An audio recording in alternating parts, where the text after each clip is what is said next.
ములుగు జిల్లా మేడారంలో మంత్రులు పొంగులేటి శ్రీనివాసరెడ్డి, కొండ సురేఖ, సీతక్క, అడ్లూరి లక్ష్మణ్ పర్యటించారు. మేడారంలో జరుగుతున్న పునర్నిర్మాణ పనులను పరిశీలించారు. అనంతరం వనదేవతలు, సమ్మక్క సారలమ్మ దేవతలను దర్శించుకున్నారు. పనులు నిర్ణీత సమయంలోపు పూర్తి చేయాలని అన్ని శాఖల అధికారులకు దిశానిర్దేశం చేశారు. మేడారం జాతరను కేంద్ర ప్రభుత్వం జాతీయ పండుగగా గుర్తించాలని కోరారు. మేడారం అభివృద్ధి పనులను పరిశీలించామని 200 ఏళ్లు చెక్కు చెదరకుండా ఉండేలా చేస్తున్నామన్నారు. మేడారం జాతరలో భక్తులకు ఎలాంటి అసౌకర్యం కలగకుండా అన్ని ఏర్పాట్లు చేస్తున్నామని తెలిపారు మంత్రులు. ఏ డిపార్ట్మెంట్స్ ఏ పనులు ఏ టైంలో చేయాలి అని గతంలో మేము ఒక కట్ ఆఫ్ డేట్ పెట్టడం జరిగింది. ఈరోజు రివ్యూలో ఆ కట్ ఆఫ్ డేట్ వరకు కూడా పనులు అయ్యాయా లేవా, ఇంకా ముందు చేయాల్సిన పనులు ఏంటి, మరి ఏ టైం వరకు చేయాలి, మళ్ళీ మేము ఏ రోజు విజిట్కి వస్తామో, మళ్ళీ ఏదైతే డిపిఆర్ ఉందో ఆ సీఎం గారు ముందు పెట్టి మళ్ళీ వారి దగ్గర ఏమన్నా సలహాలు సూచనలు ఉంటే, మార్పులు చేర్పులు ఉంటే కూడా ముందే తీసుకొని కన్స్ట్రక్షన్కు ముందే అవి కూడా అమలు చేసే దిశగా మరి ముందుకు వెళ్ళాలని, ఇది మన రాష్ట్రానికి మరి పేరుకు ప్రగతికి సంబంధించినటువంటి గిరిజనులకు సంబంధించినటువంటి ఒక ప్రముఖమైనటువంటి పండుగ. ఈ పండుగను మరి దశాబ్దాల కాలంగా చేస్తున్నా కూడా అభివృద్ధి అనేది ఇక్కడ ఎప్పుడు కూడా ఎవరు చేయలేదు.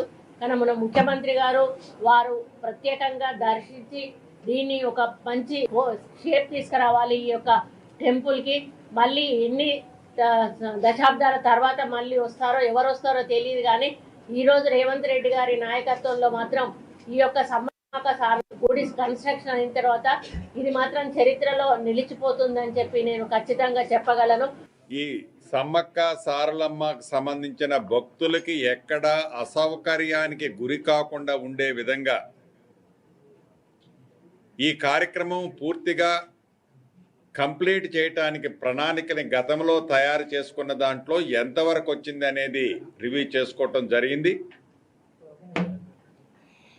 నాకు తెలిసి ఈ రివ్యూలో అధికారులందరూ పాల్గొని అనుకున్నది అనుకున్నట్లు ఏదో ఒక 1% అటు ఇటు గ్యాప్తో రైట్ టైంలోనే ఉన్నామని చెప్పదలుచుకున్నాను. ఎందుకంటే జాతర అనేది ఒక కట్ ఆఫ్ డేట్ ఉంది. ఆ కట్ ఆఫ్ డేట్ కంటే మనం ఒక 15 రోజుల ముందే ఈ కార్యక్రమాలన్నీ పూర్తి చేసుకునే ప్రణాళికనే గతంలో తయారు చేసుకొని అదే దారిలో నడుస్తున్నాం. దానికి సంబంధించిన మరికొన్ని ఒరిజినల్గా ఈ మేడారానికి సంబంధించిన మాస్టర్ ప్లాన్ ఫస్ట్లో అనుకోలేదు. కానీ గౌరవ ముఖ్యమంత్రి గారి సూచనలకు అనుగుణంగా మేడారానికి సంబంధించిన మాస్టర్ ప్లాన్లు కూడా పర్ఫెక్ట్గా భవిష్యత్తులో ఒక 200 సంవత్సరాలకు సరిపోయి అన్ని వసతులు, ఇప్పుడు కోట్లాది మంది సుమారు ఈ జాతర జరిగేటప్పుడు ఇక్కడికి 2.5 నుంచి 3 కోట్ల మంది వస్తుంటారు. ఈరోజు సమ్మక్క సారలమ్మ, పగడిద్దరాజు, గోవిందరాజులతో మాకుండే బంధం, బాధ్యత, భక్తి, భావోద్వేగం ఇది నాకు కావచ్చు, మా సీఎం రేవంత్ రెడ్డి గారికి కావచ్చు, ఇక్కడటువంటి మా సహచర సోదర మంత్రులు కావచ్చు, మా ప్రభుత్వానికి కావచ్చు ఉన్న బంధం, అనుబంధం, భక్తి. సో దాంతో మరి ఈరోజు యొక్క గొప్ప కార్యక్రమానికి గతంలో ఎప్పుడు శ్రీకారం చుట్టినటువంటి కార్యక్రమాన్ని చిత్తశుద్ధితోటి మేము చేయడం జరుగుతూ ఉంది. కాబట్టి మీ అందరి సహాయ సహకారాలను అడుగుతూ ఉన్నాం.